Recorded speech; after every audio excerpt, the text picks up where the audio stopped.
வணக்கம் நேயர்களே, அனைவருக்கும் இனிய தீபாவளி நல்வாழ்த்துக்கள். நான் சிரித்தால் தீபாவளி, நாளும் இங்கே ஏகாதசி, அள்ளி மலரும் நந்தவனம் அள்ளி பருவும் கங்கரசம் நான் சிரித்தால் தீபாவளி. விண்ணோடும் முகிலோடும் விளையாடும் வெண்ணிலவே, நான் தேடும் செவ்வந்தி பூவிது. நாளை இந்த வேளை பார்த்து ஓடி வா நிலா, புத்தம் புது காலை பொன்னிற வேளை என் வாழ்விலே. பனி விழும் மலர்வனம் உன் பார்வை ஒரு வரம், இனி வரும் முனி வரும். என்னவென்று சொல்வதம்மா வஞ்சிகவள் பேரழகை, சொல்ல மொழி இல்லையம்மா கொஞ்சி வரும் பேரழகை. என் இனிய பொன் நிலாவே, பொன் நிலவிலே கனாவே, நினைவிலே புது சுகம் ததததததா. ராசாவே, உன்னை நம்பி இந்த ரோசா பூ இருக்குதுங்க. மல்லிகை என் மன்னன் மயங்கும் பொன்னான மலரல்லவோ, கண்ணோடு காண்பதெல்லாம் தலைவா கண்களுக்கு சொந்தமில்லை. சுந்தரி நீயும் சுந்தரன் ஞானும் சேர்ந்திருந்தால் திருவோணம்.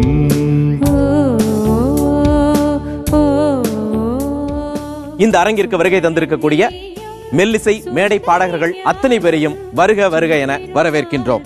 இவர்களோடு பேசுவதற்காக சக மனிதர்களாக திரைப்பட இயக்குனர் திரு விக்ரமன் அவர்கள், எழுத்தாளர், இயக்குனர் மற்றும் நடிகர் திரு இ ராமதாஸ் அவர்கள், லட்சுமண் ஸ்ருதி இசைக்குழுவினுடைய லட்சுமண் அவர்கள், இசையமைப்பாளர் திரு விவேக் நாராயணன் அவர்கள், பாடகர் டாக்டர் நாராயணன் அவர்கள், இவர்களோடு மூத்த மெல்லிசை குழுவினுடைய இயக்குனர் திரு ஸ்ரீதர் அவர்கள். இவர்களோடு நாமும் இணைவோம் நீ இன்றி அமையாது உலக நிகழ்ச்சியில். அதாவது நீங்கள் எல்லாருமே மேடை பாடகர்கள். பல்வேறு கச்சேரிகளில் நீங்கள் போய் பாட போகும் பொழுது, கடவுளே இன்னைக்கு கச்சேரி நான் நல்லா பாடணும், இதெல்லாம் சரியா இருந்தா நல்லா வந்துடும் அப்படின்னு எதெல்லாம் சரியா இருக்கணும் அப்படின்னு நீங்க நினைப்பீங்க? எல்லாமே சரியா இருக்கணும்னு தான் நினைப்போம். எல்லாமே சரியா இருந்தாதான் எல்லாமே நல்லா வரும். நம்ம குரல்ல இருந்து, நம்ம உடல்நிலையில இருந்து, மனநிலையில இருந்து, ஆர்கெஸ்ட்ரால வாசிக்கிற அத்தனை இன்ஸ்ட்ருமெண்ட் பிளேயர்ஸ், கூட பாடுற சக சிங்கர்ஸ் எல்லாருமே சந்தோஷமா இருந்தாதான் அந்த ஷோ சக்சஸ்ஃபுல்லா அமையும். ஃபர்ஸ்ட் ஆஃப் ஆல் முக்கியமா பப்ளிக் ஷோஸ்ல கிளைமேட் கரெக்டா இருக்கணும். அப்பதான் எல்லாரோட மென்டாலிட்டியும் கரெக்டா இருக்கும். கிளைமேட் ஒரு மாதிரி இது கிளவுடி ஆயிடுச்சுன்னா எல்லாரும் வந்து அப்செட் ஆயிடுவாங்க. அந்த மாதிரி சமயத்துல வந்து கடவுளை வேண்டிக்குவீங்க. ஆமா, as a singer, mimicry artist and organiser, நான் மெயினாக ஆடியோ தான் முதல்ல பார்ப்பேன். ஆடியோ சரியில்லைன்னு சொன்னால் எவ்வளோ பெரிய ஜாம்பவான் வந்து பாடினாலும் அந்த எஃபெக்ட் இருக்காது. இப்போ பெண்கள், இப்போ உடை சரியா இருக்கணும் அப்படிங்கிறதெல்லாம் பார்ப்பீங்களா? ஃபீமேல் சிங்கர்னாலே ஃபர்ஸ்ட் அப்பியரன்ஸ் ரொம்ப முக்கியம். உறுத்தாத அளவுக்கு இருக்கணும், ட்ரெஸ் கிராண்டாகவும் இருக்கணும். அதை நாங்கள் ரொம்ப எதிர்பார்க்குறோம். ஓகே, அதை கரெக்டாக பண்ணிக்கிட்டு போகணுன்ட்டு எதிர்பார்ப்போம். ஒரு கான்ஃபிடன்ஸ் வந்துடும், கான்ஃபிடன்ஸ் கண்டிப்பாக வரும். அவங்க சொன்ன மாதிரி எல்லாமே நல்லா இருந்தால் தான் ஒரு கச்சேரி எல்லாமே நல்லா இருக்க முடியும். ஸோ ரொம்ப ஃபர்ஸ்ட் இம்பார்ட்டன்ட் திங்குன்னு பார்த்தா ஆடியோ அண்ட் அதை இது பண்ணுற சவுண்ட் இன்ஜினியர் ரொம்ப முக்கியம். இப்போ கூட அக்கம்பனிஸ்டா இந்தந்த ஆர்டிஸ்ட் வந்துட்டாங்கன்னா இன்னைக்கு நல்ல டூயட்லாம் தூள் கிளப்பிடலாம் அப்படிங்கிற மாதிரி சில பேரை நம்ம எதிர்பார்ப்போம். இவர் பாடினா நம்ம எதிர்த்து பாடும்போது நல்லா இருக்கும் அப்படிங்கிற மாதிரி. அப்புறம் சில ஆர்டிஸ்ட் நம்மளுக்கு வாசிக்கக்கூடிய ஒரு ரிதம் ஆர்டிஸ்டோ இல்லை ஒரு ஆர்கன் வாசிக்கிறவரோ நம்மளுக்கு சேர்ந்துட்டாருன்னா இன்னைக்கு ஓகே, நம்ம ஸ்ருதியெல்லாம் கரெக்டாக அவர் பார்த்துக்குவாரு அப்படிங்கக்கூடிய இதெல்லாம் இருக்குமா? எப்படி? கண்டிப்பாக ஒரு டீமுங்கிறது அமையிறது ரொம்ப கஷ்டம். அண்ட் அந்த டீமில் ஒரு 10 பேர் இருக்கணும். அந்த 10 பேருக்குள்ளேயே ஒரு நல்ல சிங்க் இருக்கணும். ஒரு டூவேட் பாடுறோம் அப்படின்னா கண்டிப்பாக வந்து நம்ம 100% கொடுத்து பாடணும்னு நினைப்போம். நம்ம கூட பாடுற சக மேல் சிங்கரும் வந்து கண்டிப்பாக அவர் நல்லா பண்ணால் நம்மளுக்கும் தோணும், ஓ இவர் சூப்பராக பாடுறாரு, நம்ம அவர் கூட சேர்ந்து இன்னும் நல்லா பாடணும் அப்படின்னு. இப்போ நல்ல பிளேயர்ஸை சப்போஸ் அன்னைக்கு பார்த்துட்டோன்னு வைங்களேன், அன்னைக்கு இந்த பிளேயர் வந்துட்டாங்க, இந்த செட் இந்த யூனியன் வந்து சூப்பராக அமைஞ்சிருச்சுன்னு தோணிடுச்சுன்னா அன்னைக்கு வந்து எனர்ஜி நமக்கு அதை பார்த்த உடனே பெருக ஆரம்பிச்சிடும். அந்த குஷியிலே நம்ம நல்லா ஒருத்தருக்கு ஒருத்தர் ஈடு கொடுத்து நல்லா பாட ஆரம்பிச்சிருவோம். ஓகே, இப்படி வந்து ஒரு மேடை மெல்லிசை மேடை பாடல்கள்ல வந்து இப்படி எல்லாரும் ஒத்திசைவோடு இருந்தாதான் இந்த கச்சேரி வந்து களகட்டும் அப்படின்னு சொல்லுவாங்க இல்லையா?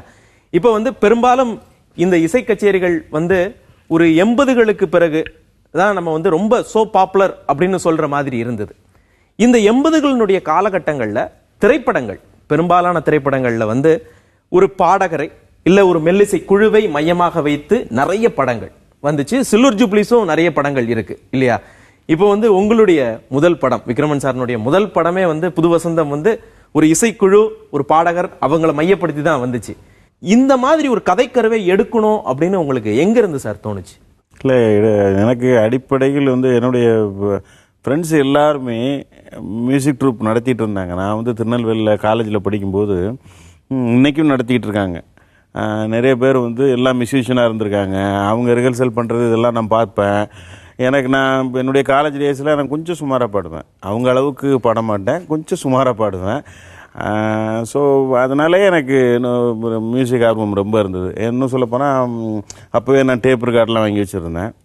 எல்லா பாடல்கள் ரெக்கார்ட் பிளேயர் இருக்கும், ரெக்கார்ட்ஸ் வாங்கிட்டு அதில் வந்து 2 பாட்டு மட்டும்தான் ஒரு ரெக்கார்டில் வரும், பாக்கி 2 பாட்டுக்காக இன்னொரு ரெக்கார்டு வாங்குறது, இப்படின்ற மாதிரி நிறைய கலெக்ஷன்ஸ் வாங்கி வச்சுட்டு பாட்டு கேட்டுகிட்டே இருப்பேன். என்னுடைய பெரும்பாலான நேரங்கள் வந்து நான் மியூசிக்காக தான் செலவிட்டேன்.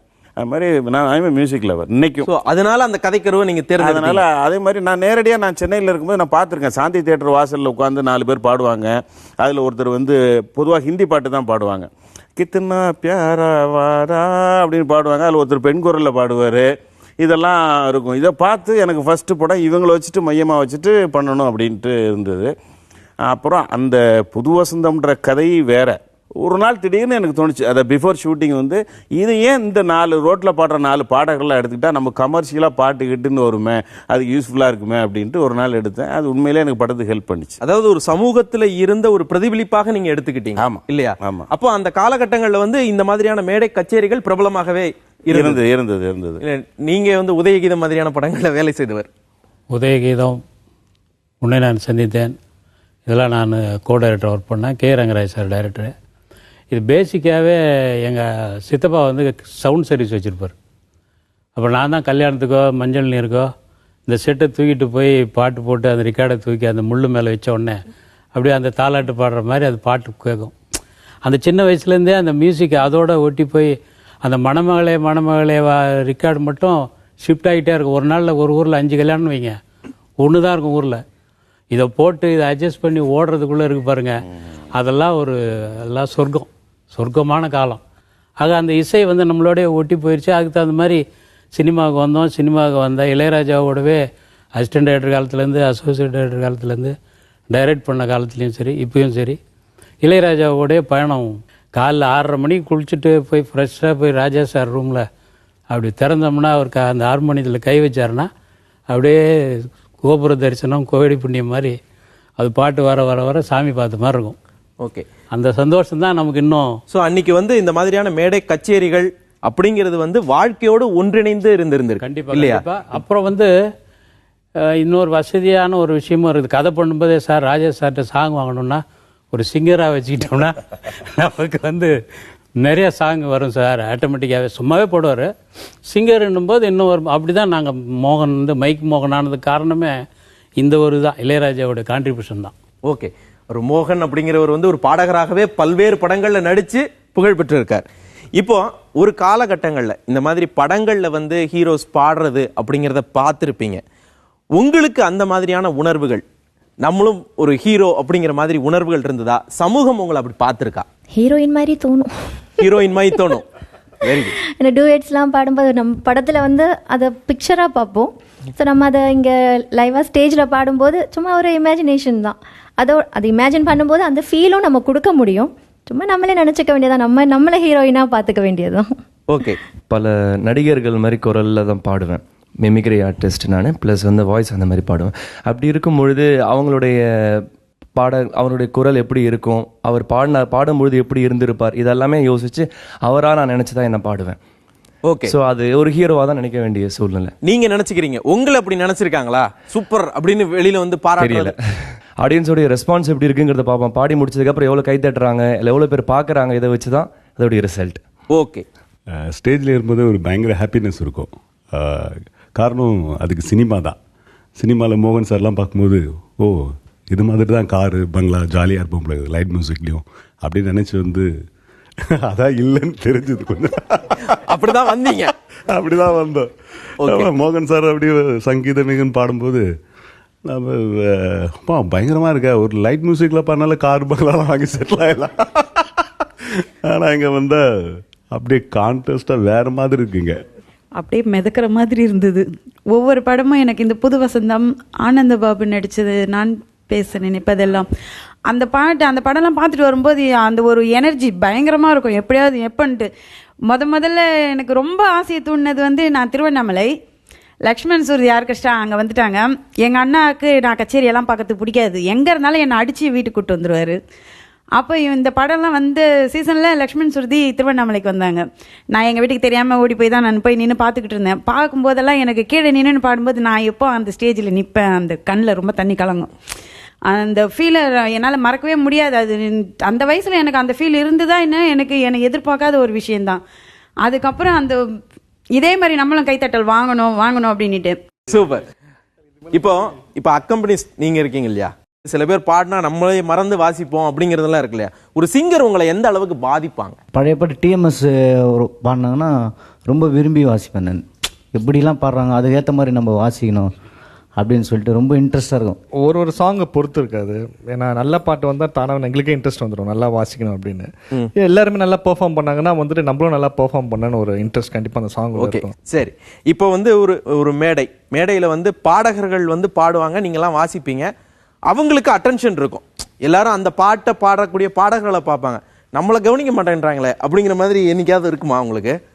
எல்லாம் நான் வாசிக்கிறதுனால தட்டிட்டு போயிடுறீங்க அப்படிங்கிற மாதிரி உங்களுக்கு வருமா? அப்படி ஒன்று நல்லா பாடினாங்கன்னா நம்ம வாசமா நம்மளும் மொத்தமாக சேர்ந்து கை தட்டும் போது நம்மளுக்கும் அது சேருது இல்லை. சரி, இவர் கூட வாட்ச அனுபவம் எனக்கு இருக்கு.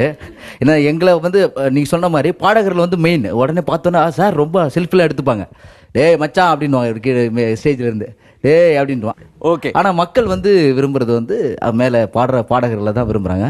அது தம்பி சொல்கிறாப்புல கண்டிப்பாக ஃபீல் இருக்கும் உள்ள. மூத்த இசைக்குழு நடத்திய நண்பர் ஸ்ரீதர் அவர்கள் இருக்கீங்க. இந்த மெல்லிசைக்குழு அப்படிங்கிறது எந்த காலகட்டத்தில் அப்படி உருவாச்சு? இது பேசிக்காக பார்த்தீங்கன்னா 1960s துளசிதாஸ் அவங்கெல்லாம் ஆரம்பித்தாங்க. அவர் வந்து தென்னிந்திய லதா மங்கேஷ்கர் சொல்லுவாங்க. அவரோட வாய்ஸ் வந்து ஃபீமேல் வாய்ஸ் தான். லதா மங்கேஷ்கர் சொன்னால் அப்போ ஹிந்தியோட சாங்கோட ஆதிக்கம் அவர்கிட்ட அவ்வளோ இருந்தது. அதுலேருந்து வந்ததில் சுஜா ஆர்ட்ஸ் வந்தாங்க, ஜெயராமன், கீதா ஜெயராமன். அவர் எம்இஎஸ்ல ஒர்க் பண்ணிட்டு இருந்தார். அதுக்கடுத்து வந்த ட்ரூப்ஸ் பார்த்தீங்கன்னா காமேஷ் ராஜாமணி, அவர் வந்து பாடி வந்த ஏவி ரமணன். அதுலேருந்து பார்த்தாங்கன்னா ராம்ஜி அபஸ்வரம் வந்தாங்க, வி சந்திரன் வந்தாங்க, ரகுராஜ் சக்கரவர்த்தி வந்தாங்க. தென் எங்கள் ட்ரூப்பும் நவராக்ஸும் இருந்தது. ஒரு 7 ட்ரூப்ஸ் தான் சென்னையில் இருந்தது. நாங்கள் ஆரம்பித்தது 1975. அப்போ பார்த்தீங்கன்னா ராஜா சார் என்ட்ரி இல்லை. ஸோ ஹிந்தி பட ஆதிக்கம் நிறைய இருக்கும் எங்களுதுல. எம்எஸ்பி இருந்தாலும் அண்ணன் ஒரு கோயில், ஹம் கிசி சே கம் நஹி, தென் அந்தமான் காதலி, இது வரைக்கும் தான் வந்துட்டு இருந்த பீரியட். அதுக்கு அடுத்த ஜெனரேஷன் பார்த்தீங்கன்னா ராஜா சார் என்ட்ரி, கையெடுத்து கும்பிடணும் இல்லையா, இசை ஞானி, பாமர மக்களுக்கு போகிற மாதிரி ஒரு கிராமிய இதாட்டம் அதெல்லாம் கொண்டு வந்து ராஜா சார். அன்னைக்கிளி வந்ததுலேருந்து எங்களுக்கு உயிர் ராஜா சார் மேலே. இளையராஜாவினுடைய பாடல்கள் காலத்தில் தான் இந்த மெல்லிசை குழுக்கள் அதிகமாக நிறைய வந்தது. ஓரளவுக்கு மெல்லிசை வளர்ந்துருக்குன்னா ராஜா சாரை தொடாம யாராலையும் இனிமேல் மெல்லிசை பண்ண முடியாது. சபாஷ். இப்போ லட்சுமண் சார், நீங்களும் ஒரு இசைக்குழு ஆரம்பிக்கணும் அப்படிங்கிறது எப்படி உந்துதல் வந்தது? எப்படி இந்த குழு ஆரம்பிக்கணும், ஒரு பாடகர்கள்லாம் வச்சு பண்ணணும்னு தோணுச்சு உங்களுக்கு? எங்கள் வீட்டில் ஒரு பிறந்த நாள் நிகழ்ச்சி, சார் தான் ஆர்கெஸ்ட்ரா பண்ணாங்க. இவரை பார்த்ததுக்கப்புறம் எனக்கு கச்சேரி இன்ட்ரெஸ்ட் ஆகிடுச்சு. அதுக்கு முன்னாடி நிறைய கச்சேரி பார்ப்பேன். அப்போது இவர் கச்சேரி எங்கே நடந்தாலும் நான் போய் சைக்கிள் எடுத்துகிட்டு போய் பார்ப்பேன், வீட்டுக்கு தெரியாமல் போய் பார்ப்பேன். அதுக்கப்புறம் நிறைய ஆர்கெஸ்ட்ரா, சார் சொன்ன எல்லா சீனியர்ஸ் ஆர்கெஸ்ட்ரா, ரகுராஜ் சக்கரவர்த்தி, வி சந்திரன், சந்தோஷ் மெலடிஸ், இந்த மாதிரி நிறைய எல்லா கச்சேரியும் போய் பார்ப்பேன். காலேஜில் வந்து நான் படிச்சுட்டு இருக்கும்போது நான் மிமிக்ரி ஆர்டிஸ்ட்டு, ஒரு ட்ரூப் ஆரம்பிக்கிறாங்க. அப்போ அதில் அனௌன்சராகவும் ஒரு மிமிக்ரி ஆர்டிஸ்ட்டும் தேவைப்படுறாங்க. காலேஜில் ஒரு கிளாஸில் செலக்ட் பண்ணுறேன். அப்போ என்ன செலக்ட் பண்ணுறாங்க, அப்போது நான் இதில் ஜாயின் பண்ணுறேன். அப்புறம் ட்ரூப் நடந்துகிட்டே இருக்க ஒரு 1 இயர் கழிச்சு ஒருத்தர் ஒரு பிரச்சனையில் வெளியில் போயிடுறாங்க. அப்போது கடைசியாக பார்த்தா நானும் ஒரு 4-5 பேர் தான் இருக்கிறோம். 20 பேர் ஆரம்பிச்சதில் 4-5 பேர் தான் மிச்சம் இருக்கிறோம். அப்போது அந்த லீட் ரோல் பண்ண வேண்டிய வேலை வந்து என்கிட்ட வந்துடுச்சு. ஏன்னா நான் அனௌன்ஸ் பண்ணிட்டு உட்காந்துருவேன். எல்லா வேலையும் நான் செய்கிறதால எல்லா பணியும் என்கிட்ட வந்ததுக்கப்புறம் தொடர்ந்து நடத்த வேண்டிய கட்டாயம். எனக்கும் மியூசிக்கும் சம்பந்தம் கிடையாது. ஒன்லி கேள்வினாலும் சார் எப்படி பாட்டு வந்து நான் கேட்டு இந்த இதுக்கு இன்ட்ரெஸ்டாக வந்தனோ, ஃப்ரெண்ட்ஸ்லாம் எப்படி மியூசிக்கில் சார் சொன்னாங்க இல்லைங்களா, அந்த மாதிரி ஃப்ரெண்ட்ஸை பார்த்து நான் மியூசிக் ஃபீல்டு வந்து அடிக்ட். ஒரு பாட்டையும் 1000 முறை கேட்பேன். அதுக்கப்புறம் கொஞ்சம் மியூசிக் நான் வந்து தெரிஞ்சவங்ககிட்டலாம் கேட்டு தெரிஞ்சுக்கிட்டேன். அதுக்கப்புறம் நான் பியானோ கற்றுக்கிட்டு ஒரு பியானிஸ்டாக இருக்கேன். இப்போ பார்த்தீங்கன்னா மியூசிக் வந்து எனக்கு ஆடியன்ஸ் என்ன நினைக்கிறாங்களோ அதை கொடுக்கணும். அதாவது எதிர்பார்ப்பு. அதாவது மியூசிக் எங்களுக்கு நாங்களும் பணம் வாங்குறோம், இதுவும் ஒரு பிஸ்னஸ். அப்போ பிஸ்னஸ்ல ஜனங்க என்ன ஒரு கடையில் என்ன கேட்குறாங்களோ அதை தான் கொடுப்பாங்க. அதே மாதிரி அவங்க என்ன விரும்புகிறாங்களோ அதை கொடுக்குறேன். இப்போ சார்ட்டு நான் வந்துடுறேன்.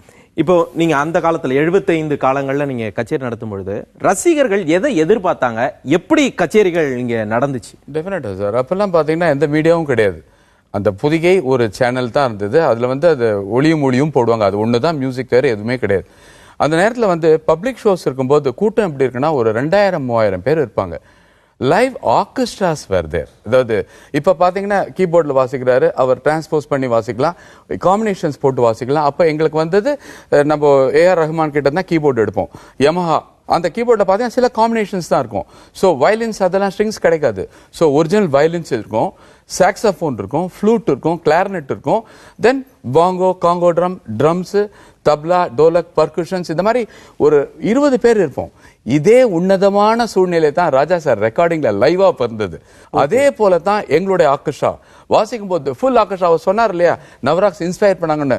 லைவ் ஆர்கெஸ்ட்ரா, தட் இஸ் எல்லாமே லைவ் தான். No tracking, no looping, nothing. So எல்லாமே லைவா கேட்கும்போது ஆடியன்ஸ் வில் பி எக்ஸைட்டட். கொஞ்சம் பேர் ஆடுவாங்க, அப்பனா காவல்துறை அடக்குவாங்க. பட் இருந்தாலும் அந்த எனர்ஜி, 1000 பேர் எதிர்க்க பண்ற எனர்ஜி, அதுவும் பப்ளிக்ல பண்ணணும். அது அந்த கிரவுட் தான் இல்லையா? இப்போ இந்த பக்கத்துல பேசும்பொழுது வந்து ரசிகர்கள் எதிர்பார்ப்பை நாங்க கொடுக்குறோம் அப்படின்னு சொன்னாங்க. அதே மாதிரி ரசிகர்கள் என்ன மாதிரியான உணர்ச்சி வேகத்தை காட்டுறாங்களோ அதுக்கேற்ற மாதிரி தான் நம்மளுக்கான சந்தோஷம் கிடைக்கும் இல்லையா? அப்படி வந்து ரசிகர்களுடைய மகிழ்ச்சி எப்படி இருக்கும்? நீங்க பாடும் பொழுது ஒரு கைதட்டு கிடைச்சாலோ இல்ல வந்து நம்ம பாட்டுக்கு ஆடினாலோ எப்படி இருக்கும்? 2 பேர் சிரிச்சு கைத்தட்ட ஆரம்பிச்சிட்டாலும் எங்களுக்கு எனர்ஜி ஆயிடும். அவன் கேட்கறது, அவங்க என்ன எதிர்பார்க்கறதோ நான் கொடுத்துட்டே இருப்போம். அவன் கைத்தட்டல ஒரு மாதிரி சேடனா இந்த பாட்டு சரியில்லை, இவங்களுக்கு ஏத்த மாதிரி பாட்டு கிடையாதுன்றதை நான் ஃபீல் பண்ணிடுவேன். கைத்தட்ட ஆரம்பிச்சிட்டாங்க, டான்ஸ் ஆட ஆரம்பிச்சிட்டாங்க, நான் ஓகே. ஒரு இது அப்படியே ஆப்போசிட்டா மெலடி நல்லா ரசிக்கிறாங்க அப்படின்னும் போது அதுவும் வேற. ஆடியன்ஸ் தான் மெயின். அவங்க என்ன ரிஃப்ளெக்ட் வருதோ அதுதான் எங்களுடைய எனர்ஜி. ஓகே. அதே போல் நிறைய ஆடியன்ஸ் வந்து எங்ககிட்ட கை கொடுத்துட்டு, இப்போ பாட்டிலாம் இருந்தாங்க, சின்ன பசங்க பாடினாங்கன்னா அவங்க வந்து அவங்களோட பேத்தி மாதிரி, அவங்களோட பேரை மாதிரி வந்து அவங்கள பாராட்டிட்டு போகிறது, சந்தோஷப்படுறது. ஸோ அவங்க முகத்தில் அந்த சந்தோஷம் நாங்கள் கொடுத்துட்டோம் அப்படிங்கிற சந்தோஷம் எங்களுக்கு இன்னும் ரெட்டிப்பாக இருக்கும். இப்போ வந்து என்ன மாதிரியான பாடல்கள் அதிகமான கைதட்டை பெறும்? தட் இஸ் நல்ல துள்ளலான பாடல்கள்லாம் இருந்தால் நல்லா வரவேற்கப்படுது. இப்போது பார்த்தீங்கன்னா நல்ல இந்த ஃபாஸ்ட் சாங்ஸ் அதெல்லாம் கொஞ்சம் நல்லா வரவேற்கப்படுது. சப்போஸ் ரொம்ப ஏஜ்டு பீப்புள் வந்து உட்காந்துருக்காங்கன்னா நல்ல ஓல்டு மெலடி சாங்ஸ். இப்போ இந்த ரசனை ஒவ்வொரு காலகட்டத்திற்கும் இந்த மெல்லிசை சார்ந்து மக்களுடைய ரசனை சார்ந்து மாறிக்கிட்டு இருக்கா? ஒவ்வொரு காலகட்டத்தில் இந்த மாதிரி பாட்டை கேட்குறாங்களா? எப்படி இருக்கு ட்ரெண்ட்? கண்டிப்பாக காலம் மாறிட்டு தான் இருக்குது. அதாவது இப்போ இருக்கிற சிங்கர்ஸாக, இப்போ நான் என்னோட ஒப்பீனியன் சொல்கிறேன், ஒரு சிங்கரை வந்து டிபார்ட்மெண்டல் ஸ்டோர் மாதிரி இருக்கணும். அதை வந்து குன்னக்குடி உதயன் சார் எனக்கு ஒரு இன்ஸ்பிரேஷன் நான் எடுத்துகிட்டு இருக்கேன். எதை வேணாலும் எப்படி வேணாலும் பாடுற அளவுக்கு நம்மளை தகுதிப்படுத்திக்கணும். இப்போ வந்து சில பேர் சொல்லுவாங்க நான் கர்நாடிக் தான் பாடுவேன், வேறு எதுவும், அது கிடையவே கிடையாது. இசை இசை. ஏன்னா நான் கர்நாடக கச்சேரி பண்ணுறவன் தான். கிளாஸ் முக்கியம் இல்லை, மாசு முக்கியம் நமக்கு. கரெக்ட். ஸோ அந்த விஷயத்தில் ஒரு சிங்கராக நம்மளை எந்த அளவுக்கு தகுதிப்படுத்திக்கிறோங்கிறது தான் முக்கியம். அப்படி தகுதிப்படுத்திக்கிட்டா ஜெனரேஷன் தாண்டி நம்ம ஜனங்களை சாட்டிஸ்ஃபை பண்ண முடியும். என்னுடைய தாழ்மையான ஒரு கருத்து. இப்போ வந்து இந்த காலம் இருக்கு இல்லையா, இப்போ சாரனுடைய காலங்கள், உங்க காலகட்டங்களில் என்ன மாதிரியான பாடல்கள் லைட் மியூசிக்ஸ்ல நீங்க ரசிச்சு கேட்டது, அது என்ன மாதிரி பாடல்களாக இருந்தது? இளையராஜா தான் அதிகம். அதாவது சொர்க்கம் மதுவிலே, அப்புறம் வந்து என்னடி மீனாட்சி, இளமை ஊஞ்சல் ஆடுகிறது, அந்த மாதிரி அந்த பிட்வீன் 77 to 80s அந்த ஒரு ரிதம் இருக்கணும், அதுல ரிதம் இருக்கணும். அப்படிதான் இருந்தது இல்லையா? இப்போ மெலடி மட்டுமே கேட்கக்கூடிய ரசிகர்களும் இருக்காங்களா? நீங்க அதிகமா கச்சேரி நடத்துனதுனால ஒரு குத்துப்பாட்டு வந்து கண்டினியூஸா நீங்க 3 பாட்டு போட்டீங்கன்னா ஆடியன்ஸுக்கு காது ஒரு மாதிரி ஆயிடும். 3 பாட்டுக்கு மேலே நீங்கள் தொடர்ந்து கேட்க முடியாது. எல்லாம் எந்திரிச்சு போயிடுவாங்க. ஏன் எந்திரிச்சு போகிறாங்கன்னு யாருக்கும் புரியாது. அதோட பீட் வந்து ஒரு 15 minutes கண்டினியூஸாக வரும்போது டிஸ்டர்ப் பண்ணும் நம்ம காதை. அப்போ வந்து நீங்கள் மெலடி பாட்டு போட்டால் தான் அதில் இருக்கிற இன்ஸ்ட்ருமெண்ட் வந்து அவங்கள ஹார்ன் பண்ணி மனசுக்கு போய் இதயத்துக்கு சேர்ந்து நம்மளை உட்கார வைக்கும். ஒரு 7-8 வருஷமாக கம்பல்சரி யார் எது சொன்னாலும் சரி, கச்சேரியே நல்லா இல்லைனாலும் சரி, 2 மணி நேரத்துக்கு நான் மெலடி பாட்டுலேருந்து வெளியிலே வரமாட்டேன். அது ஒரு சிஸ்டம். அதுக்கப்புறம் கொஞ்சம் கொஞ்சமாக எப்படி ஸ்பீட் ஆச்சு கச்சேரினா யாருக்குமே தெரியாது. ஃபைனலாக பார்த்தீங்கன்னா ஃபாஸ்ட் பீட்டில் முடிப்போம். அது வந்து புரியாது, ஆனால் யாருக்கும் தெரியாது. அது வந்து ஒரு கொஞ்சம் போதை ஏற்றுற மாதிரி அப்படியே பிக்கப் பண்ணி லாஸ்ட்டாக ஃபைனலாக முடிப்போம். அது ஆனால் மெலடி சாங் தான் வந்து எல்லாரையும் கேட்க வைக்கும், காதுக்கு வந்து அது இதமாக இருக்கும். ஓகே, நம்ம இசை பீரியடில் வந்து இலந்த பழம் தான் சூப்பர் ஹிட்டு. அதை பாடலைன்னா அந்த கச்சேரிக்கு பவரே இருக்காது. அந்த இலந்த பழம் பாட்டு பாடினா தான் கச்சேரி நல்ல கச்சேரின்னு சொல்லுவோம்.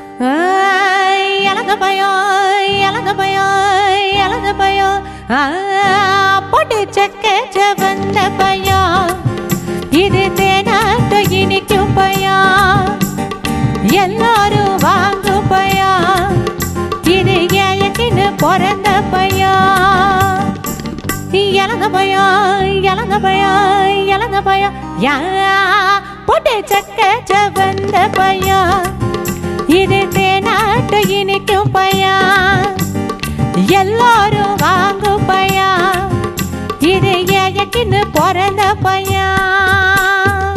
ஓகே, இப்போ இது ஆல் டைம் ஹிட்ஸா இருக்கு இல்லையா?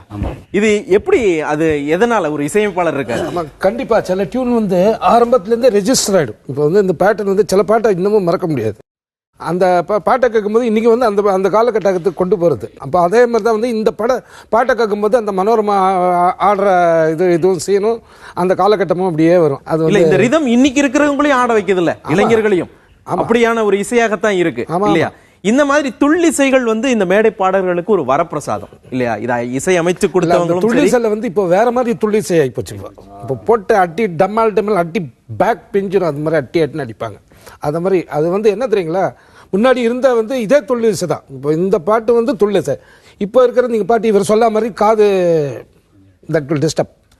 உங்களுக்கு இது தொழிலாக நீங்க செய்யும் பொழுது இது எல்லாமே உங்களை பாதிக்குது இல்லையா? வந்து ஒரு சயின்ஸா பார்க்கணும். ஒரு பிசிக்ஸ்ல வந்து இவ்வளவுதான் நம்ம இவ்வளவு டெசிபல்ஸா காதுக்கு ஒத்துக்கும். ஒரு மண்டபத்துக்கு வந்து இத்தனை பாட்டு குத்துப்பாட்டு போடலாம். அப்புறம் வந்து நிறைய கிரௌட் இருக்கப்போ குத்துப்பாட்டு போட்டீங்கன்னா ஒத்துக்கும், அக்கஸ்டிக்ஸ் ஒத்துக்கும். இப்போ நீங்க கம்மியா கிரௌட் இருக்கிறப்போ நீங்க குத்துப்பாட்டு போட்டீங்கன்னா அந்த ரிப்பீட் ஆகி எல்லாருக்கும் யாருமே எதுவுமே பேச முடியாது. பொண்ணு மாப்பிள்ள ஒழுங்கா அவங்க ரிசீவ் பண்ண முடியாது, வெல்கம் பண்றது ரிசீவ் பண்ண முடியாது, எதுவுமே பண்ண முடியாது, டிஸ்டர்ப் பண்ணும். அதனால குத்துப்பாட்டு வந்து நிறைய கிரௌட் இருக்கப்போ அப்புறம் அவங்க எதையுமே மைண்ட் பண்ணாம டான்ஸ் ஆடுறாங்க அப்படின்றப்ப போடலாம். ஓகே, இப்போ ஒரு கச்சேரிக்குன்னு போனீங்கன்னா ஒரு 5-6 பாட்டாவது குறைஞ்சது நீங்க பாடி ஆகணும். வேறு வேறு தாளத்துல வேறு வேறு இதில் இருக்கும். அப்போ உங்க குரலை எப்படி நீங்க தயார்படுத்துறீங்க? அது அந்த லிஸ்ட் நம்ம போடும்போதே ஆட்டோமேட்டிக்காக அந்த இமிட்டேஷனும் வந்துடும். அது பழகிட்டு நாங்கள் பாடிக்கிட்டே இருக்கிறதுனால இப்போ மேக்ஸிமம் இப்போ ஃபீமேல் வந்து ஒரு ஃபீமேல் தான் போடுறாங்க லிமிடெட் ஆர்கெஸ்ட்ரா அப்படின்னும் போது நாங்கள் 2 hours நான்ஸ்டாப்பாக நிற்கிறோம். இப்போ அது நடக்குது, நான்ஸ்டாப்பாக நாங்கள் நின்று பாடிட்டு தான் இருக்கோம். மேலாவது 3 சிங்கர்ஸ் போடுவாங்க, 2 சிங்கர்ஸ் போடுவாங்க, அவங்களுக்கு ரெஸ்ட் இருக்குது. அப்போ நாங்கள் 2 மணி நேரம் நாங்கள் எல்லா இமிடேஷனும் கொடுத்து எல்லா வாய்ஸ்லையும் நாங்கள் பாடிக்கிட்டு தான் இருக்கோம். உங்களுக்கு அதனால குரல்ல சிக்கல்கள் வருதா? எனர்ஜி அதிகமாக வெளியில் போகிறதுனால டயர்டு மட்டும்தான் வரும். சார் அங்கே வந்து பார்த்தீங்கன்னா ஆடியன்ஸ் வந்து இந்த மாதிரி பாடல்களை விரும்புகிறாங்க அப்படின்னா நான் 15 பாடல்களோட சமயங்களில் பாடியிருக்கேன். அது வந்து எனர்ஜி எங்களுக்கு, அதான் நான் முன்னே சொன்ன மாதிரி ரசிகர்கள் வந்து ரசிக்கிறாங்க அப்படின்னும் போது அது எனக்குள்ள அது எல்லா பாடல்களுக்கும் சரி அது எனர்ஜி கொஞ்சம் அதிகமாக இருக்கும். அது வந்து அது முடிச்ச பிறகு தான் அதனுடைய கொஞ்சம் வலிகள் இருக்கும், டயர்ட் போகிறது வர்றது இருக்கும், அது இருக்க தான் செய்யும். பொதுவாகவே லைட் மியூசிக்ன்றது ஆடியன்ஸ் வியூவில் தெரியாத ஒரு விஷயம் என்னென்னா, எங்களுக்கு நிறைய கஷ்டங்கள்லாம் இருக்குது. ஒரு லொக்கேஷன், அப்புறம் வெதர், அது மாதிரி ஓப்பனில் பாடுவோம், எங்க நின்னு பாடுறது. இப்போ ஒரு அறைக்குள்ள பாடுறதுக்கும் ஒரு ஓபன் தியேட்டர்ல நீங்க ஓபன் ஸ்டேஜ்ல பாடுறதுக்கும் என்ன வித்தியாசம் நீங்க 100% வித்தியாசம் இருக்கு சார். இங்க பொல்யூஷன் கிடையாது. இந்த மாதிரி தான் ரெக்கார்டிங் ஸ்டுடியோ இருக்கும். எங்களுக்கு பொல்யூஷன் தான் வாழ்க்கை. ஸோ இங்கேருந்து மதுரைக்கு போகிறோம், ட்ராவல் பண்ணிட்டு அந்த தண்ணி இப்போ இருக்கு, ஓகே மினரல் வாட்டர்லாம் கிடைக்குது, முன்னாடிலாம் கிடையாது. ஸோ இருக்குது காய்ச்சி எடுத்துட்டு என்னடமா போய்ட்டு 1000 ப்ராப்ளம் இருக்கும். ஸோ அதெல்லாம் மறந்து அது த்ரூட் சப்போர்ட் பண்ணி அந்த சக்ஸஸ் பண்ணி பாடி திருப்பி வந்து பெரிய போராட்டங்கள் தான் லைட் மியூசிக்கை பொறுத்தவரையிலும். இப்போ நீங்க பாடணும்னு போய் இறங்குறீங்க, அங்க உடம்பு சரியில்லாம ஆயிடுச்சு. நிச்சயமா அது நிறைய வரும். ஃபுட் பாய்சன் ஆயிடும், கம்ப்ளீட்டா ஃபுட் நல்ல ஃபுட் கிடைக்காது. உங்களை நம்பி கூட்டு போயிருப்பாங்கல்ல. ஆமா நிறைய. அப்போ சிரமங்கள் இருக்குமா? எப்படி இல்ல அதை பொறுத்துக்கிட்டு பாடிட்டு இருப்பீங்களா? எப்படி? எல்லாமே அட்ஜஸ்ட் பண்ணி தான் பாடணும், ஒரு வழி கிடையாது. நீங்க சொல்ற கஷ்டம் உங்க குரல்ல தெரியல. அது வந்து கடவுள் உங்களுக்கு கொடுத்துருக்கிற வரம். நீங்க அதை என்ஜாய் பண்ணுங்க, இதெல்லாம் விட்டுருங்க. இல்ல அவ்வளவு வாட்டர் குடிச்சே நல்லா இருக்கு வாய்ஸ். கல்யாண கச்சேரிகளுக்கு நீங்க போய் பாடுறது இருக்குல்ல, அது சிரமமா இல்ல ஜாலியா? கொஞ்சம் சிரமமா இருக்கும். ஏன்னா கான்சென்ட்ரேஷன் வந்து ஒரு இடத்துல இருக்காது. ஒருத்தர் வந்து ஒரு பேச்சு கொடுத்தா பக்கத்தில் இருக்கிறவன் அதை காதை கொடுத்து கேட்பான், அதுக்கு பக்கத்தில் இருக்கிறவன் நோண்டு பார்ப்பான், அங்கே பாரு என்ன இருக்குன்னு சொல்லி. ஸோ நாங்கள் பாட்டுக்கு உயிர் கொடுத்து தான் பாடுவோம். எந்த சிங்கராக இருந்தாலும் அவங்களுக்குள்ள ஒரு அந்த மியூசிக்ன்றது ஒன்று இருக்குது. ஸோ நாங்கள் வந்து அந்த அந்த 3 minutes 4 minutes எங்களுக்கு கிடைக்கிற அந்த 3 minutes அட்லீஸ்ட் நம்ம ஆத்மாவோட பாடினா நிச்சயமாக அங்கே இருக்கிற 10,000 பேருக்கு அது போய் சேரும் சார். ஓகே, எனக்கு தெரிஞ்சது அது வரைக்கும் தான். முக்கியமாக இப்போலாம் நான் ஃபேஸ் பண்ணிட்டு இருக்கிறது என்னென்னா, நாங்கள் பாடிக்கிட்டு இருப்போம், பார்த்தா அப்போ தான் வந்து இந்த கெட்டி மேளம் அதெல்லாம் அடிச்சுட்டே உள்ளே வருவாங்க. அது ஒரு டிஸ்டர்பன்ஸ் எங்களுக்கு. அது ஸ்டார்ட் ஆகி நாங்கள் வந்து பாதி கால்வாசி பாட்டு வந்துட்டு இருப்போம், பார்த்தா அந்த மேளம் வாசிச்சுட்டே வருவாங்க. அங்கே பாடின்னு இருக்காங்க, நம்ம கொஞ்ச நேரம் வெயிட் பண்ணுவோம் அப்படிங்கிறது ஒரு சில நேரங்களில் தெரியறதில்ல. இன்னொன்று இந்த கேரளா பேண்ட்ஸ் அவங்க இவங்கெல்லாம் ரொம்ப நேரம் அடிச்சுட்டே இருப்பாங்க. அப்புறம் ஆஸ் யூஷுவலாக இந்த வர கூட்டம் ஒருத்தர் வந்து பேசிக்கிறது, சலசலன்னு போகிறது வர்றது, அதெல்லாம் இருக்கும் சில சிக்கல்கள். இது மாதிரியான சிக்கல்கள் தான் நிறைய இப்போ ஃபேஸ் பண்ணிட்டு இருக்கோம். ஓகே, பொண்ணு மாப்பிள்ளை கொஞ்சம் லேட்டாக வரணும்னு எதிர்பார்ப்போம். ஏன்னா அப்பதான் ஆடியன்ஸ் வந்து எங்களை ரசிச்சு கவனிக்கிறாங்க, கை தட்டுறாங்க, போகும்போது ஒரு 2 வார்த்தையாவது எங்க மனசுக்குள்ள அளவுக்கு பேசுறாங்க. அதனால முடிஞ்ச அளவுக்கு பொண்ணு மாப்பிள்ளை கொஞ்சம் லேட்டா வரணும்னு மனசு சொல்லுது. நம்ம காட்டுற இன்ட்ரெஸ்ட் தான் எல்லாமே. நம்ம இன்ட்ரெஸ்டா நம்ம பண்ணிட்டு இருக்கிற ஆடியன்ஸ் அவங்க மென்டாலிட்டியை வந்து நம்ம ரீட் பண்ணிட்டு அவங்களுடைய மைண்டை நம்ம ரீட் பண்ணிட்டு நம்ம பண்ணோம்னா போகணும்னு நினைச்சா கூட பேசணும்னு நினைக்கிற ஆடியன்ஸை கூட நம்மள ரசிக்க வைக்கலாம். ஓகே, உங்க முன்னாடி ஒரு 20 பேர் தான் உட்காந்துருக்காங்கன்னு வச்சுக்கோங்க. 2 பேர் உட்காந்தா கூட நான் நல்லா பர்ஃபார்ம் பண்ணுவேன். ஓகே, அந்த 2 பேர் என்ன கான்சென்ட்ரேட் பண்ணா போதும். ஒரு வழியில் வந்து பார்த்தீங்கன்னா கல்யாண கச்சேரி இஸ் சம்திங் சேஃப்னு தான் நான் சொல்லுவேன். அதாவது என்னோட ஒப்பீனியன் நான் சொல்கிறேன், சிங்கர்ஸை பொறுத்த வரைக்கும் சேஃப் அண்ட் கேட்குற ஆடியன்ஸ்க்கும் பெட்டர். ஆடியன்ஸுங்கிறவங்க கேட்க வந்திருக்காங்க அண்ட் அந்த கல்யாணத்தை பார்க்க வந்திருக்காங்க, நிறைய பேரை பார்க்க வருவாங்க. அவங்க காலங்காத்தால் அந்த ஆஃபீஸ் எல்லாம் போய்ட்டு அந்த டென்ஷனில் வந்து உட்காருவாங்க. ஸோ அந்த மாதிரி இடத்துல லக்ஷ்மண் சார் சொன்ன மாதிரி ஒரு மெலோடிங்கிறது கல்யாண கச்சேரியில் அதிகமான ஒரு கவுண்டிங் நிறையா இருக்கும். ஸோ அந்த மாதிரி இடத்துல மெலோடிஸ்ன்னு ப்ரெசென்ட் பண்ணும்போது அட் த சேம் டைம் எங்கள் வாய்ஸ்க்கும் இது பண்ணலாம் அண்ட் நிறைய மாடுலேஷன் கொடுக்கலாம், நிறைய வெரைட்டிஸ் ட்ரை பண்ணலாம் அண்ட் கேட்குற ஆடியன்ஸ்க்கும் கொஞ்சமாக ஹியர் சூதிங்காக இருக்கும். ஸோ கல்யாண கச்சேரி ஒரு வழியில் நல்லது தான். இது மேரேஜ் கான்செப்டை பொறுத்தவரைக்கும் என்னோட எக்ஸ்பீரியன்ஸ் பெரிய அட்வான்டேஜ். புது பாட்டை எடுத்து சொதப்பலாம் சார். நல்லா அதை நல்லா சொதப்பிட்டு ஒரு ஃபார்ம் ஆனவுடனே அப்புறம் மெயின் ஷோவில் அடிச்சு நிவாதம் பண்ணலாம். சார் சொல்கிறதுல வந்து ஒரு நல்ல பாயிண்ட். இப்போ மேரேஜ் பொறுத்த வரைக்கும் ஃபஸ்ட்டு வந்து ஒரு 1 hour எங்களை அட்டென்ஷன் கொடுத்து பார்ப்பாங்க. பொண்ணு மாப்பிள்ளை வந்தோடனே பாதி பேர் சாப்பிட போயிடுவாங்க, பாதி பேர் வந்து பொண்ணு மாப்பிள்ளை வாழ்த்துறதுக்கு லைனில் நிற்பாங்க. இதில் வந்து என்னென்னா சாப்பிட்ணுன்னு போகிறவங்க போவாங்க, பொண்ணு மாப்பிள்ளையை வாழ்த்திட்டு வீட்டுக்கு உடனே போகணுன்றவங்க போவாங்க. கச்சேரிக்குன்ட்டு ஒரு செட்டப் ஆடியன்ஸ் இருப்பாங்க. அது வந்து சிங்கர்ஸால் கண்டுபிடிக்க முடியாது. எனக்கு தெரியும், இந்த கச்சேரி கேட்கணுன்றவங்க பார்த்தீங்கன்னா 9:45 ஆனால் கூட போக மாட்டாங்க, அதுக்கப்புறம் தான் சாப்பிட போவாங்க. அதுதான் நம்மளோட அசெட். அதே மாதிரி சார் சொன்ன பாயிண்ட் என்னன்னா, ஏதாவது ஒரு புது பாட்டு எடுக்கிறேன்னா நீங்க டைரக்டா ஒரு 10,000 பேர் இருக்கிற ஷோல போய் டெஸ்ட் பண்ண முடியாது. இந்த மாதிரி கல்யாண கச்சேரியில் எண்டில் லாஸ்ட்ல 9 மணிக்கு மேல நீங்க அதை போட்டு டெஸ்ட் பண்ணி ஆடியன்ஸ் ரியாக்ஷன் எப்படி இருக்கு, நம்ம ஆளுங்க கரெக்டா பாடுறாங்களா, பிஜிஎம்லாம் கரெக்டா வாசிக்கிறாங்க செக் பண்ணி எடுத்துக்கலாம். டெஸ்ட் பண்றதுக்கு ஒரு நல்ல ஏரியா. ஓகே, இப்போ சார் சொன்ன மாதிரி புது பாடல்களை நம்ம எடுத்து பரீட்சார்த்த முயற்சி பண்ணக்கூடிய இடமாக வந்து அந்த இடம் இருக்குல்ல. நாட் ஓன்லி மேரேஜ் ஷோஸ் மட்டும் சொல்ல முடியாது. ஸ்ட்ரீட் ப்ரோக்ராம்லேயே நாங்கள் போட்டு ஸ்ட்ரீட் ப்ரோக்ராமில் செகண்ட் ஹாஃப்ல ஒரு 200-2000 பேர் செக் பண்ண முடியாது. ஒரு 200 பேருக்கு போது அந்த மெலடியை போட்டு செக் பண்ணலாம். இப்போ சாதாரணமாக வந்து நிறைய பேர் வீடுகளில் நீங்கள் கர்நாடக சங்கீத கச்சேரி பண்ண முடியுமாமாங்க. என்ன மாதிரினோ டிவோஷனல் பக்தி பாடல், ஜேசுதாஸ் சார் சாங்ஸ் அப்படின்னு. சரி, நான் அந்த மனநிலையில் போய் உட்காருவேன் சார். ஒரு 2-3 பாட்டு முடிஞ்ச உடனே குத்துப்பாட்டு அப்படின்னு இது வரும், சீட் வரும். ஸோ பக்தியில் ஆரம்பிச்சு சக்தியில் முடியும் கச்சேரி. அது உஷாரா என்ன பண்ணா மைனஸ் ட்ராக் எடுத்துட்டு போயிடுவேன். ஏன்னா நம்ம கூட வாசிக்கணும்லாம் பழங்க எல்லாம் மிருதங்கம் வயலின் அந்த மாதிரி அவங்க செட் ஆக மாட்டாங்க. எடுத்துட்டு போய் அப்புறம் ஃபுல்லா சக்தியில் இறங்கிடுறது. சூப்பர். இப்போ உங்களுக்கு இந்த மாதிரி கச்சேரிகள்ல சீட்டு கொடுத்து இந்த பாட்டை பாடுங்கன்னு சொன்ன அனுபவங்கள் யாருக்காவது இருக்கா? 9 o'clock மேலே ஆச்சுனாலே நிறைய ரிக்வெஸ்ட் வந்துக்கிட்டே இருக்க ஆரம்பிச்சிடும். ஓகே, மோஸ்ட்லி இந்த மாப்பிள்ளையோட ஃப்ரெண்ட்ஸு அவங்க டான்ஸ் ஆடுறதுக்குன்றதுக்காக வந்து சொன்னபடியே தான் இருப்பாங்க. அப்போ எங்களுக்கு கொஞ்சம் ஃபீமேலுங்க எங்களுக்கு வேலை கொஞ்சம் கம்மியாகும்போது எங்களுக்கு கொஞ்சம் இரிட்டேட்டாக இருக்கும். ஏன்னா ரொம்ப ஒரே டான்ஸ் அங்கவே போட்டுன்னு இருப்பாங்க. சரி, உங்களுக்கு சீட்டு கொடுத்து இந்த பாட்டை நீங்க பாடுங்கன்னு உங்கள்கிட்ட கேட்டதாக ஏதாவது பாட்டு இருக்கா? இருக்கு, நிறைய இருக்கு. ஓகே, இப்போ கொஞ்சம் ஓல்டு சாங் எல்லாம் வேணும் அப்படின்னும் போது எங்ககிட்ட வந்து சொல்லிக்கிட்டே இருப்பாங்க. அவங்க வந்து ஒரு சாங் நாங்கள் பாடுறதை பார்த்துட்டு அது நல்லா இருக்கு அப்படின்னு தெரியும் போது அவங்களுக்கு பிடிச்ச சாங்கை கேட்பாங்க. இப்போ அவங்க பாடினது அந்த மல்லிகை என் மன்னன் மயங்கும், அது ஒரு அக்கா என்னை பார்க்கும்போதெல்லாம் அவங்க அந்த பாட்டு கண்டிப்பா நீ எனக்கு பாடிட்டு தான் போகணும் அப்படின்னு சொல்லிட்டு சொல்லுவாங்க. ஓகே, இப்போ நீங்க ஒரு பாடலை தேர்ந்தெடுத்து பாடுறதுக்கு நீங்க எடுத்துக்கிறீங்க இல்லையா, இந்த பாட்டு எனக்கு சூட் ஆகும், இதை நான் ஸ்டேஜில் பாடினா எனக்கு கரெக்டாக வரும் அப்படின்னு நீங்க ஒரு பாடலை தேர்ந்தெடுக்கிறீங்க இல்லையா, எதை அடிப்படையாக வச்சு தேர்ந்தெடுப்பீங்க? நமக்கு வந்து அந்த வாய்ஸ் வந்து நமக்கு கம்ஃபர்டபுளாக இருக்கும், ஸ்கேல் எல்லாமே. இப்போ எனக்கு வந்து எனக்கு சித்ரா சேச்சி வாய்ஸ் ரொம்ப பிடிக்கும். அவங்களோட சாங்ஸ் எடுத்து பாடும்போது எனக்கு ஒரு கம்ஃபர்டபுள் ஃபீல் இருக்கும். எனக்கு இது சூட் ஆகுது, இது பாடினா நான் நல்லா ப்ரெசென்ட் பண்ணுறேன் அப்படின்னு எனக்கு ஒரு கான்ஃபிடென்ட் இருக்கும். அப்படின்னா உங்கள் குரலோடு ஒத்திசைவாக வரக்கூடிய குரல்கள் பாடல்களை நீங்கள் தேர்ந்தெடுத்துக்கிறீங்க? ஆமாம், மேக்ஸிமம் அந்த மாதிரி சாங்ஸை நம்ம சூஸ் பண்ணிப்போம். ஓகே. இப்போ சாதக பறவையில் நான் பாடிட்டுருக்கேன். இப்போ சங்கரனும் சரி பரணியனும் சரி அவங்களுக்கு தெரியும் இந்த வாய்ஸ் இவங்களுக்கு செட் ஆகும் அப்படின்னு சொல்லி அவர் சூஸ் பண்ணி தான் கொடுப்பார். ஏன்னா எனக்கு ரேஞ்ச் சாங் பாடுறது ரொம்ப பிடிக்கும், அந்த அவனால் முடியும் அப்படின்னு சொல்லியும் கொடுப்பார்.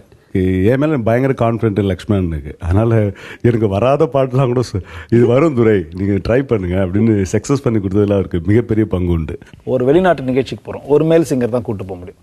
ஆனால் ஒரு மேல் சிங்கர், ஆனால் 5 லாங்குவேஜில் கச்சேரி பண்ணணும். தமிழ், தெலுங்கு, கன்னடம், மலையாளம், பஞ்சாபி, ஹிந்தி ஏதாவது கொடுப்பாங்க. 5 லாங்குவேஜில் அமெரிக்காவில் 10 நிகழ்ச்சி. அப்போது இந்த ஒரு சிங்கரை வச்சுட்டு நான் எல்லாத்தையும் மேனேஜ் பண்ணணும். அப்போ அவர்கிட்ட நான் என்ன சொல்லுவேன், நல்லா பாடுவீங்க, கான்ஃபிடென்ட்டாக பாடுவீங்க, பயப்படாதீங்க. ஆனால் எனக்கு அவ்வளோ பயம் இருக்கும் உள்ள. ஆனால் அப்போ பார்த்தீங்கன்னா அவரும் நானும் தனியாக ஃப்ளைட்டில் உட்காந்துலாம் பேசிகிட்டே போவோம். இந்த சாங் முடிச்சிட்டிங்களா, இந்த சாங் முடிச்சிட்டிங்களா, இன்னும் பஞ்சாபி பேலன்ஸ் இருக்குது, பெங்காலி பேலன்ஸ், அது மாதிரி இப்போது நாங்கள் 2 பேர் பேசிகிட்டே இருப்போம். ஆனால் அவர் பயப்படுவார், நீங்கள் வந்து உச்சரிப்பை பற்றி கவலைப்படாதீங்க, நம்ம தமிழர் பஞ்சாபி தப்பாக பண்ணால் தப்பு கிடையாது, தமிழ் தப்பாக பண்ணால் தான் தப்பு. அதனால் நீங்கள் பஞ்சாபி எப்படி பண்ணாலும் அவங்க கேட்குறது ஒரு 2 பஞ்சாபி பாட்டு, அதில் 1 தான் வரும் ஸ்டேஜுக்கு. நீங்கள் 2த்தையும் ப்ராக்டிஸ் பண்ணி வச்சுங்க, எது கான்ஃபிடென்ட்டாக இருக்கோ லாஸ்ட் மினிட்ல ஸ்டேஜில் சொல்லுங்கள், அதை போடுறேன் அப்படின்னு சொல்லுவேன். வேறு மொழி பாடல்களை நம்ம பாடல்கள் பாடும்போது மொழி தெரிஞ்சு பாடுறாங்களா, இல்லை அவர் சொன்ன மாதிரி பரவாயில்ல அட்ஜஸ்ட் பண்ணிக்கிட்டு பாடலாம் அப்படின்னு பாடுறாங்களா? எப்படி இருந்தது அந்த காலகட்டம், உங்களுடைய காலகட்டம்? இப்போ பார்த்தீங்கன்னா 1975 அந்த ரேஞ்ச் நாங்கள் ஆரம்பிச்சபோது நிறைய ஹிந்தி சாங்ஸ் இருந்தது. RD Burman sir, SD Burman sir, Aradhana songs எல்லாம் என்னைக்கும் நிற்கும் அதில். அதே மாதிரி ஹம் கிசி சே கம் நஹி சாங் எடுத்தோன்னா அது பச்சனா ஹே ஹசீனும் அதில் காம்படிஷன் சாங், இதெல்லாம் எல்லா ட்ரூப்ஸும் பாடிருப்பாங்க. சிவராஜ் ஆனந்த் நான் மறந்துட்டேன், அந்த ட்ரூப்ஸை சொன்ன அபசரம் ராம்ஜி, இவங்கெல்லாம் அதில் எக்ஸாம்பிளரி அந்த மாதிரி பண்ணுறதில்ல. ஸோ அந்த மாதிரி சாங்ஸ் தவிர செம்மீன் வந்திருந்த போது அதுல இருந்த மலையாள சாங்ஸ். அப்போ பாடுறவங்களுக்கு வந்து தமிழில் தான் அதை எழுதி பாடுவாங்க. சில தவறு இருக்கலாம். அவர் சொன்னார்ல பஞ்சாபி சாங்கிறது இங்கே பாட முயற்சி பண்ணுறாரு, அப்படி கிடையாது. They take it thing. இப்போ மோடி சார் இங்கே வராரு, அவர் தமிழர் 2 வார்த்தை சொன்ன வணக்கம் அப்படின்னு கூட we admit that, we enjoy that. அந்த மாதிரி சில தவறுகள் ப்ரொனன்சியேஷன் இருந்தாலும் தே அட்மிட் தட். அந்த மெலடி இசையில் வந்து தமிழ் பார்க்கணும், கரெக்ட், தவறு கிடையாது, மொழி இருக்கணும், இலக்கணம் இருக்கணும். ஆனால் அதை மிஞ்சி அதில் இருக்க அந்த ஸ்வரங்கள், அந்த melody, the emotion, the feel of the presentation, இதுதான் தட் மேட்டர்ஸ். ஆபி படம்லாம் பார்த்தோமே, என்ன மீனிங் தெரியும், ஏதோ பாட்டு அப்படியே காதில் ஒரு சந்தோஷத்தை கொடுக்கும். 1 வருஷம்லாம் ஓடிச்சு, ஷோலே 1 வருஷம் ஓடிச்சு. அதில் வந்து ஒன்லி மியூசிக், அதுதான் நமக்கு போய் டைரெக்டாக டச் பண்ணுது. மீனிங் அப்புறம் தும்னாவே நம்ம ஏஞ்சி ஆடிக்கிட்டு இருப்போம். யாதவங்கி பாராத்து அது என்னன்னு தெரியாது. இவங்கெல்லாம் பார்த்ததுக்கு அப்புறம் நாங்கள் அந்த பாட்டில் இன்னைக்கு மேஷாயத்தோ ஜூட்டு போலே பாபியில் வந்த எல்லா பாட்டுமே நாங்கள் போடுறோம்.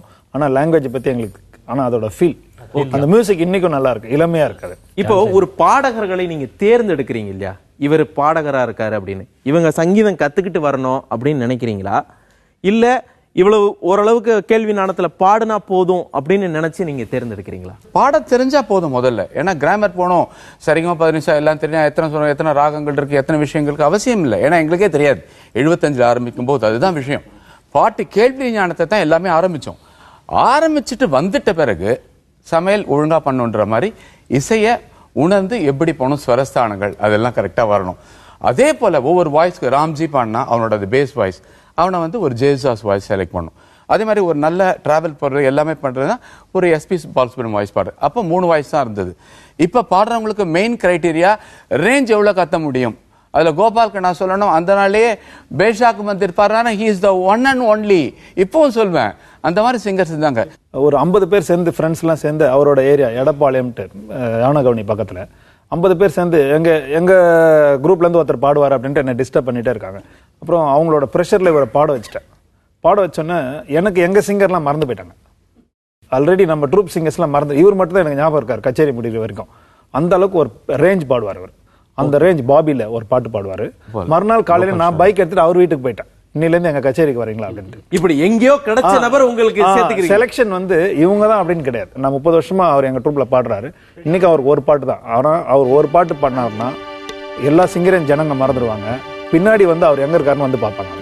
बेशक मंदिर मस्जिद तोड़े बुल्ले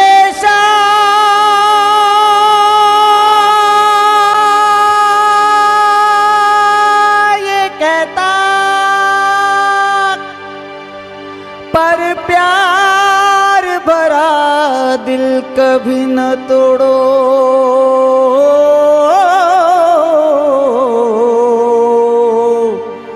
इस दिल में दिल भर रहता।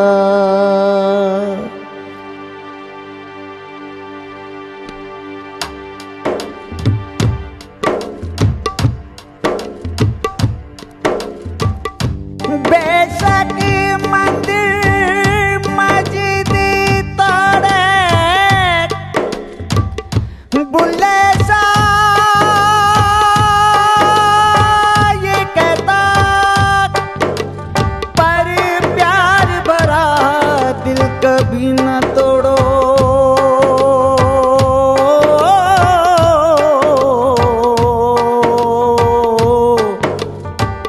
इस दिल में दिल भर रहता। जिस पलड़े में तुले मोहब्बत